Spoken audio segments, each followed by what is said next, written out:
Hey guys, welcome back, or welcome if you are new. I hope you're having a fantastic day. Today's video is my 1-year update of beginning HRT, or hormone replacement therapy. For a couple of years now here on my channel, I have been sharing what I have called my perimenopause journey. I definitely started noticing a lot of changes with regard to my hormones. Essentially, as soon as I entered my 40s. In fact, I think a month after turning 40, I was like, am I breaking down? What is happening here? And that began a kind of multi-year journey, because I'm 47 now. That began a multi-year journey of me trying to figure out what the hell was happening to my body. Trying to work with my primary care physician to figure out what was going on. Discovering that after a lot of research that a lot of these symptoms seemed just very similar to a lot of perimenopause symptoms. And so I just started researching. I was reading, I was watching videos, I was following menopause doctors on Instagram, here on YouTube. I was trying to just take in as much information as humanly possible to try to figure out how I could feel better, because so many of the symptoms that I was feeling at that point when I first started getting into my early 40s, I wouldn't say they were debilitating. I was still a functioning adult, but I just felt like hot garbage more days than I didn't. And I am here to tell you that you do not have to suffer. It took me a little while to get on HRT, because this is just my 1-year anniversary. So I obviously started when I was 46. And honestly, this last year has been probably one of the better years health-wise for me than the last 5 before that. So yeah, I just want to update you guys today on the changes that I noticed over the last year, kind of update you on other things that I added in throughout the year, because I did have to make one change. And just to kind of let you know how I'm essentially feeling now versus how I was feeling last November, December, when I first started taking the hormone replacement therapy. So that's what today's video is all about. If you are interested, I do have an entire perimenopause playlist that I think I've updated all the videos on that. So if you kind of want to follow along on the journey, I had a lot of frustrations along the way. My doctor was a little resistant at first, but she did come around, and yeah. So anyway, check out that playlist if you just kind of want to see the whole journey here. I talk a lot about my symptoms, things like that. So check that playlist out if you are so inclined. But let's go ahead and let's talk about all of the changes that I have noticed since starting HRT last December, and just how different things are for me this holiday season, because vast changes have happened.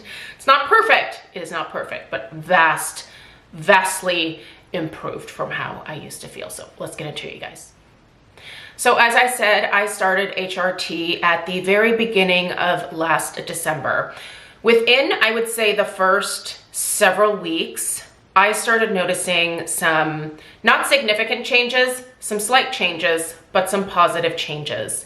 I will put the prescription that I am on going across the screen here. I didn't bring, the patches the progesterone and the vaginal estrogen in here to like show you guys. So I'll put the information, what I'm currently taking on the screen here.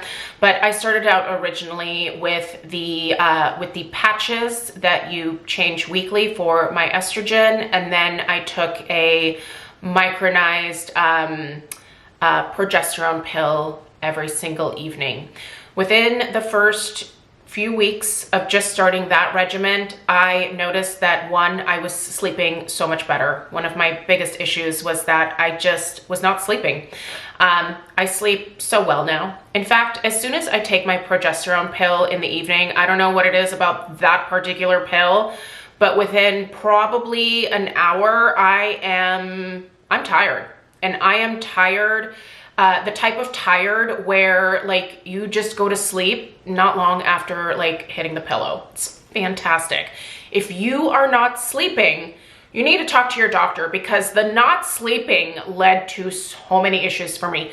The brain fog, wild. Now, even on the nights where I would happen to get some good sleep for whatever reason without, you know, the HRT, you know, I still would essentially wake up with a fair amount of brain fog, like not being able to keep a train of thought, not being able to find words. I thought I was having strokes. Like, that is how bad it got for me. I would be at work and my boss would be telling me something and I just was not processing it. Like, my brain was so just disconnected almost in a way that like things weren't processing. And it was causing problems. Like, it was causing problems for me at work. It would cause problems for me at home. And it just made me feel like I just wasn't a functioning human being anymore. Like, I didn't have brain cells to be able to process things anymore.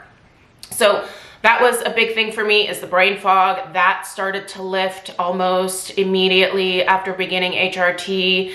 Hot flashes, man, those are wild. If you've never had one, just you wait. You get so hot, so sweaty, and it's so fast, and it comes on out of nowhere. I would get really, really sweaty on my chest and my back when I was getting my hot flashes. I would, like, you could see the sweat coming through like my sweatshirts or my t-shirts at the time. Like, it was just gross. Like, I would soak through shirts and you would just, it's so hot where you feel like you can't, like, what are you gonna do to cool down, right? Like, I would stand in front of the open refrigerator or freezer. You know, there was just no way to like get rid of that like overly like hot feeling that just comes from like deep inside of you. Here was a big thing for me. I was getting very frequent ear infections. I did not connect the ear infections with my fluctuating hormones, but it's absolutely a thing, you guys. So are UTIs. I will address that here in a second. That became a problem. That has never been a problem for me. Also, the ear infections that I was getting for the last several years, I was a child who never had a single ear infection. My ears have been perfect my entire childhood, my entire adult life, until I got to my 40s. And these raging ear infections, I would get them like every 3 months. It drove me insane. There are changes that happen in your ear as you get older. Your hormones can affect your ears. I know, it's crazy, right? No one talks about this, but it's absolutely a thing. So the ear infections, I had one this last year.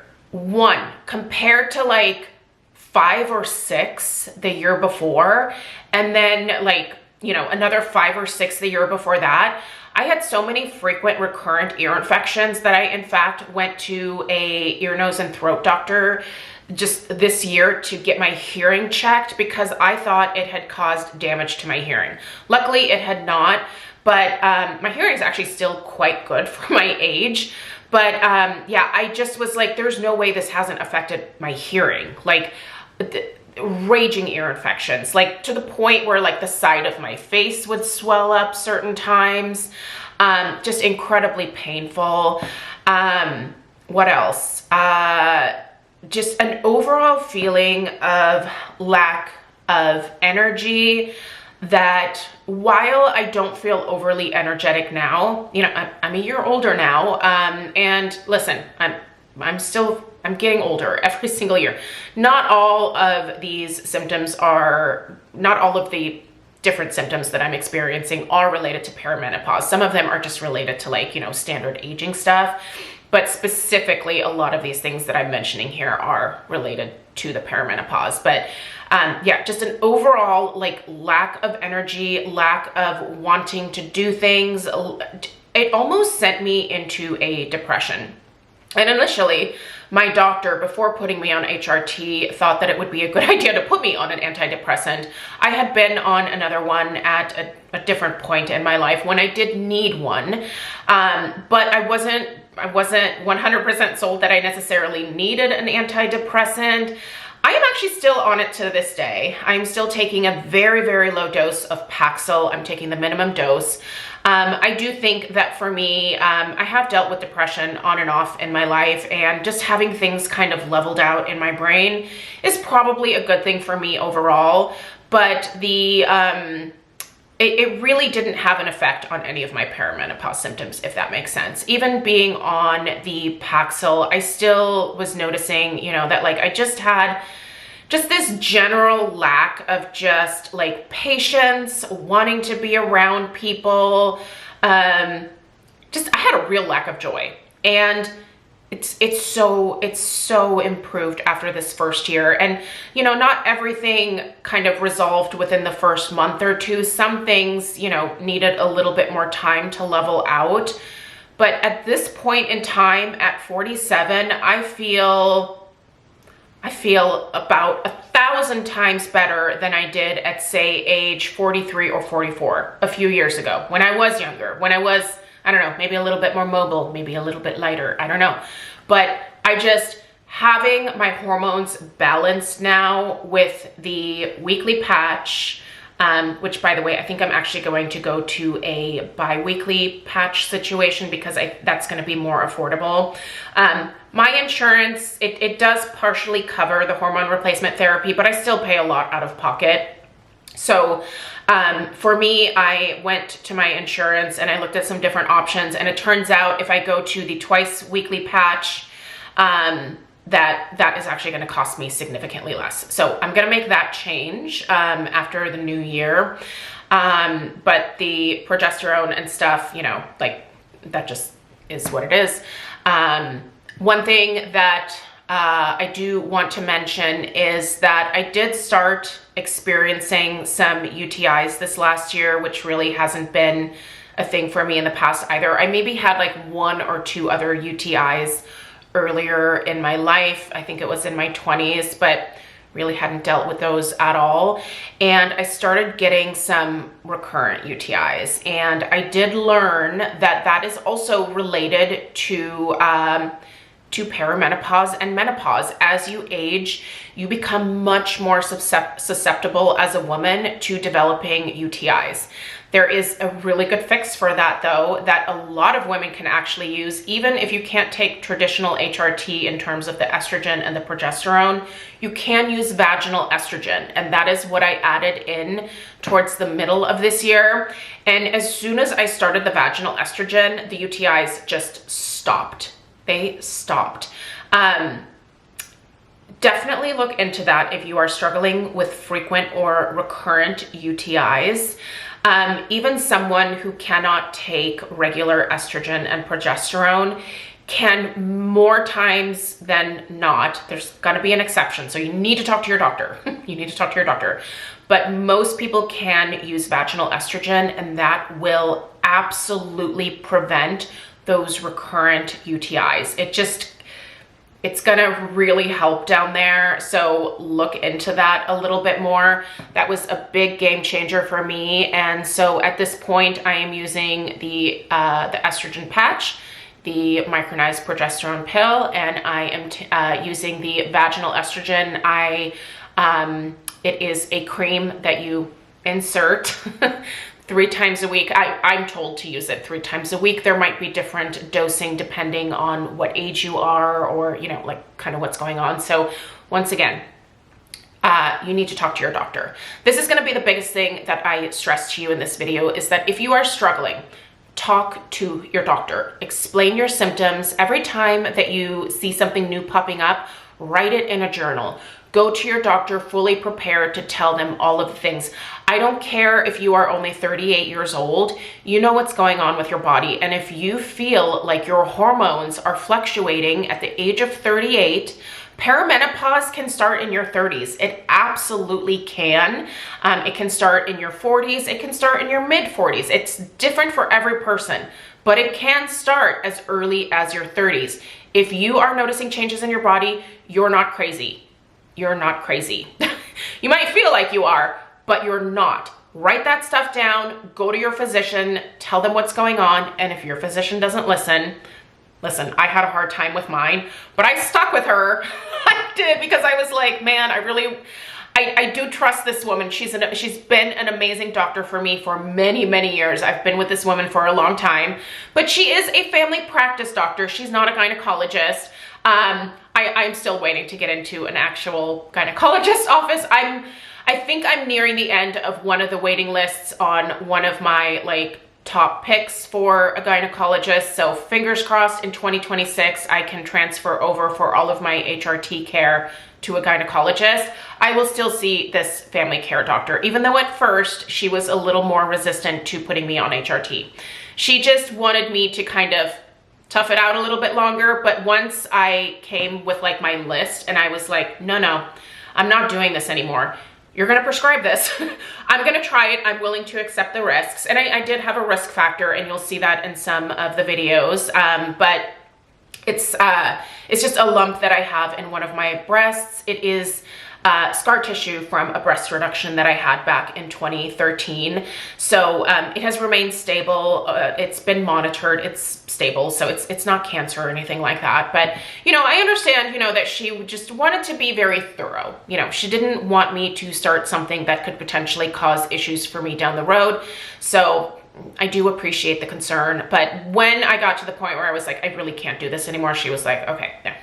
Obviously you really are struggling. Let's go ahead and let's try some things and let's see how it goes.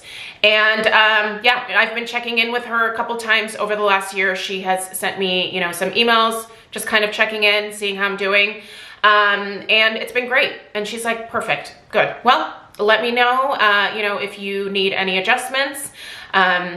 Come in January and we will kind of talk about things, and then I'll renew you for another year. So that's my next step, is I'm gonna go see my doctor in January, and we're gonna do just an in-person check-in, go over everything, and then the prescription gets renewed for the next year. And I intend to stay on HRT long-term. There are studies out there that show the benefits of staying on HRT long-term. So even as I go through menopause, I will remain on it, and we'll kind of revisit, you know, after this whole menopause situation is done. That could be a few years from now for me. It could happen next year. I don't know when menopause will actually hit. I just know that I'm very much in the throes of perimenopause, but feeling so much better. This is the thing that I also want to stress, besides talking to your doctor if you're struggling. It makes such a difference. It really does. If you're the right candidate for it, if your doctor thinks it's safe for you to take it, you should consider it. I don't want to force anything on anyone. It's a very personal decision, but the struggles that I was facing are so much easier now. Every day I wake up, I feel rested. The brain fog has lifted. I have energy. I am no longer a rage monster. I'm telling you, like I normally like have a pretty like mellow, even temper, but when I found myself getting like to the point where I was like really wanting to yell at people out in public, like where I was like losing my filter. I was like, no, this is not okay. You can't do that.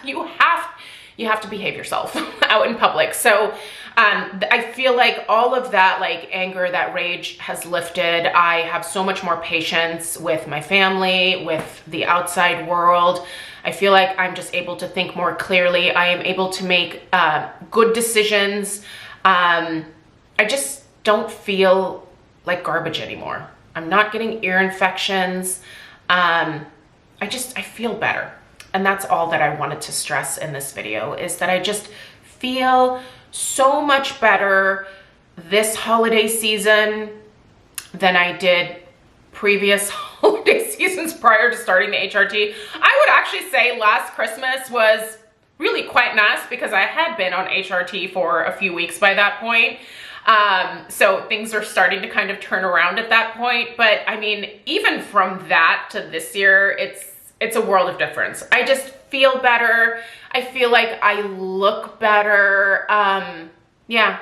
Am I still getting older? Yes. Do I still have aches and pains and things that I am noticing that are just related to regular aging? Yes. I'm not slowing that down. So far, there is no magic pill to keep you from getting older and your body going through those aging changes.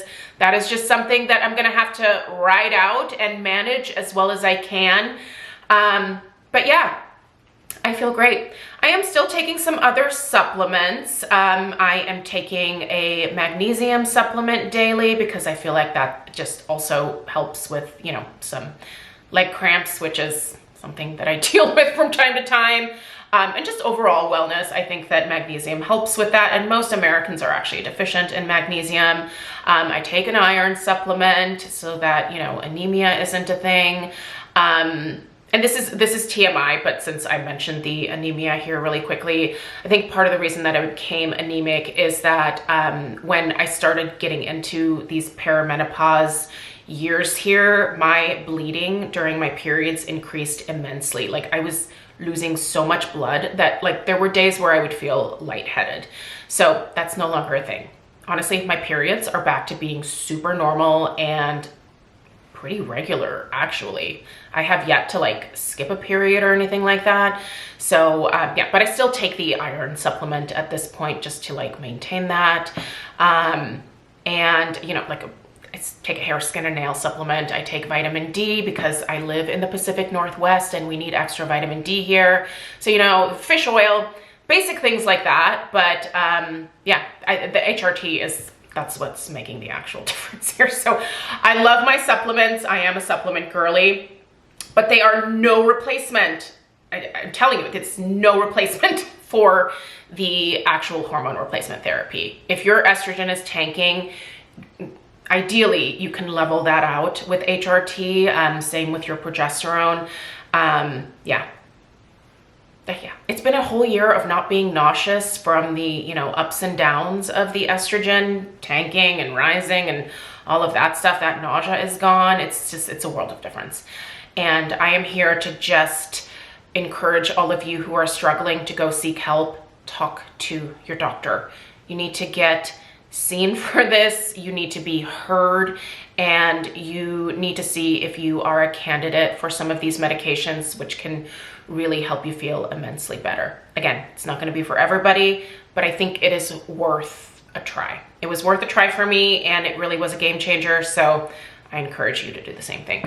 You don't have to struggle with this. You really don't. So, yep, I'm gonna stay on this HRT. At this point, I am not going to necessarily do updates unless I notice changes.